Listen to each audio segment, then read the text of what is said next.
Pessoal, tudo bem? Estamos aí para mais um Fala Dudu e hoje a gente vai comentar sobre o pai da economia.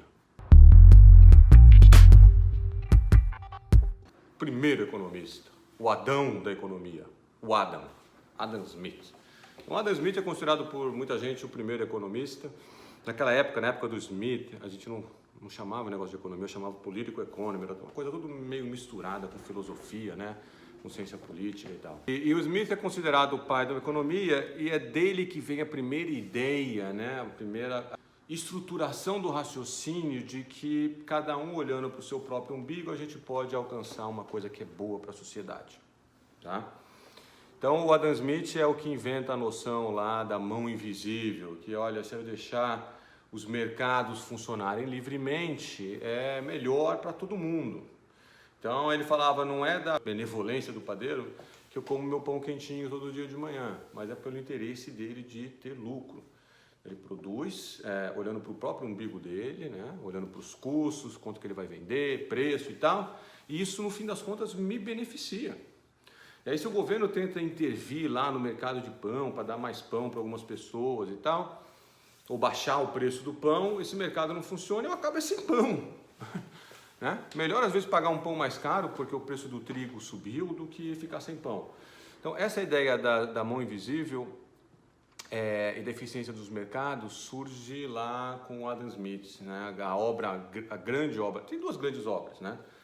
A mais famosa é de 1776, que é a Riqueza das Nações, então ele tenta explicar, e nessa obra também, quando surge a primeira ideia da produtividade, o que determina a produtividade, que é a especialização. Então o Smith falava o seguinte, olha, quando eu olho, ele analisando a fábrica famosa, o exemplo da fábrica de pregos, né? Ele vai lá se eu tentar fazer um prego eu sozinho, vai dar um trabalho danado. Fazer um prego é difícil, parece que é fácil, né? Você tem que pegar o metal, afinar o metal, arrumar a cabeça, enfim, tem uma série de processos lá que é difícil, que torna difícil pra caramba. Agora, se eu junto uma opção de gente que se especializa em fazer isso, então se na minha casa eu tenho que fazer o prego, a roupa, tirar o leite da vaca, plantar a maçã, você entende? Vai ficar meio que, a minha vida vai ficar muito difícil. Produzir papel para poder escrever um livro, etc. Vai ficar muito difícil. Se a gente se especializa em fazer um negócio, a sua produtividade naquela tarefa na qual você se especializou, ela cresce muito. E isso beneficia a economia como um todo. Então o Smith é o cara que fala, olha, precisamos especializar para aumentar a produtividade. E é daí que vem o negócio da riqueza das nações, né? As nações que são ricas são as que permitem que os mercados funcionem mais ou menos livremente. E as nações nas quais as pessoas se especializam em fazer o que elas são boas. E focam naquilo, produzem aquilo e trocam a produção delas por outras coisas. Então eu só produzo prego, mas não tem problema, eu preciso comer, como é que eu faço?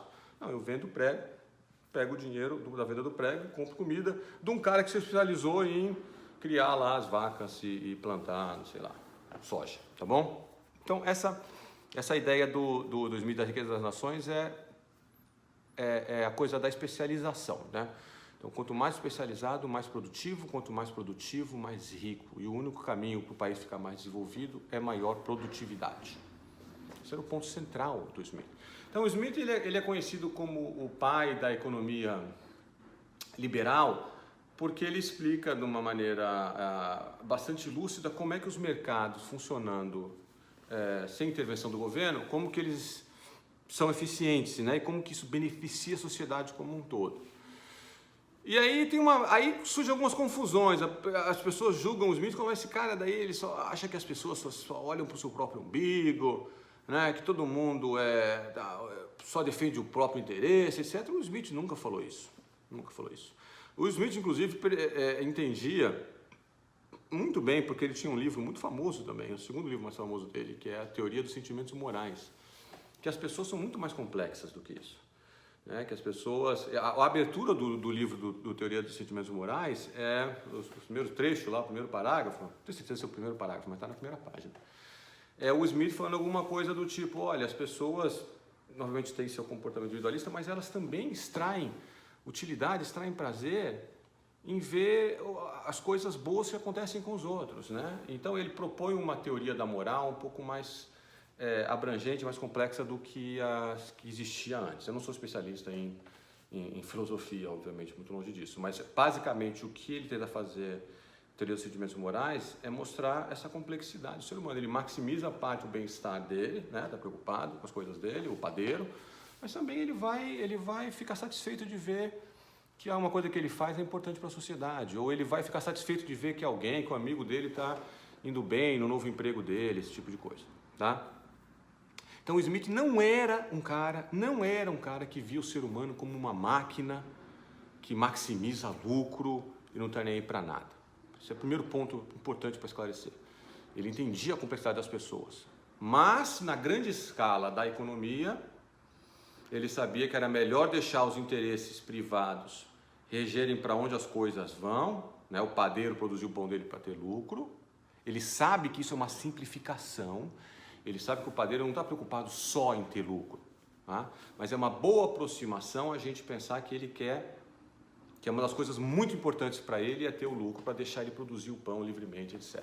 Tá? Obviamente, ele não, e o meu ponto todo é esse, né? Estou me repetindo aqui, mas o ponto é, ele entende que o padeiro, na verdade, os sentimentos dele, os sentimentos morais do padeiro são mais complexos do que isso. Mas é uma boa aproximação para entender a produtividade da economia, porque com um país mais rico é mais pobre, você trabalhar, digamos, num modelo no qual o padeiro está pensando em maximizar lucro. Então essa é a primeira coisa que eu queria deixar bem claro do Smith. O Smith também, ele entende as barreiras da concorrência. Então essa é uma das partes que eu acho mais legais, na verdade, do Riqueza das Nações, é a parte que ele fala lá dos monopólios, né? Se não se junta, tem uma passagem famosa também, que diz que, olha, quando se juntam as pessoas lá numa festa, tal, num encontro, pessoas que produzem itens similares, rapidamente a conversa se volta para como a gente vai fazer para restringir esse mercado e tal. E ele critica também lá, na época, aquelas associações profissionais, né? Em inglês, que chama de guilds, que naquela época era uma grande barreira à entrada nas profissões. Então, para você ser ferreiro, você tinha que ser, sei lá, você precisava de uma licença para ser ferreiro, você precisava passar 7 anos, acho que 7 anos, trabalhando como auxiliar de um ferreiro para aprender a fazer aquele negócio supostamente bem feito, e só depois você podia se candidatar a ser ferreiro. Então tinha um som à medida que as profissões foram se desenvolvendo, ficando mais complexas, e essas associações foram sendo formadas, as pessoas tentavam, obviamente, proteger a sua renda, barrando a entrada de novos trabalhadores especializados naquilo lá. E a gente vê até hoje, né, as repercussões disso daí. Você vê isso se repetindo. Você vai, por exemplo, no mercado de advogados, lá, a prova da OAB. A prova não é só a prova da OAB, por exemplo, não é, olha, esse cara daqui tirou uma nota baixa, se você quiser contratá-lo, você pode. Não, o cara não pode advogar se ele tirou uma nota baixa. E é muito claro para mim que é uma barreira à entrada, esse tipo de regulamentação, quando você vê que o cara que está lá já é advogado, passou na prova 5 anos depois, ele pode estar completamente desatualizado, né? Mas ele não precisa fazer a prova de novo para saber se ele é um bom advogado e ele pode continuar advogando. Uma vez que entrou, ele está no grupo de dentro, está protegido. E era isso que o Adam Smith criticava nas associações profissionais da época, né? Então ele tinha o olho também, estava de olho também nos monopólios, nas ineficiências que os monopólios e as barreiras à entrada geravam. Então, essa basicamente é a contribuição do Smith. Antes, no começo, mais filosófica, dizendo que o homem é um bicho complexo, em termos de valores éticos e morais, né? E depois a contribuição mais econômica, que é falando, olha, especialização é importante para aumentar a produtividade. Os países que são, a riqueza das nações, né? Os países que são mais ricos são os países que permitem a especialização. Então, aquele cara lá é bom de fazer prego, ele vai fazer prego. Isso tem implicações também para o comércio internacional, que a gente vai falar num outro vídeo, quando a gente comentar sobre o Davi Ricardo. Mas fundamental para o crescimento de longo prazo, então, seria a possibilidade de especializar. E a coisa do interesse próprio, que depois, muito tempo depois, lá no metade dos anos 50 do século XX, foi formalizada matematicamente, né, pelo Arrow, Debreu e Mackenzie, de que quando você deixa o mercado livre para funcionar, sob certas condições, ele vai te entregar um resultado eficiente para a sociedade, tá? Não necessariamente um resultado que você gosta sob o ponto de vista distributivo, mas vai ser eficiente. Então ele já começa com essa ideia, é ele que lança essa ideia. Vamos deixar o mercado livre para funcionar, que isso vai ser eficiente. Do padeiro, lá do interesse do padeiro, vai surgir o teu pão né? Se você não deixar o padeiro maximizar lucro, não vai ter pão. Mas era um cara de mente aberta, né? Era um filósofo de mente aberta. Aonde que... e por fim, o Smith chama atenção para essas coisas, barreiras à entrada, que ficou... Tem toda uma literatura econômica que cresceu, né? Se desenvolveu sobre grupo de interesse e barreiras à entrada, insider versus outsider, o cara que está dentro tentando proteger, né, a profissão, no sentido de que não quer entrar muita gente, que se entrar muita gente aqui como advogado, meu salário vai cair, esse tipo de coisa. Então ele já chama atenção para isso, né? Tem muito claro na cabeça dele esse tipo de fenômeno também.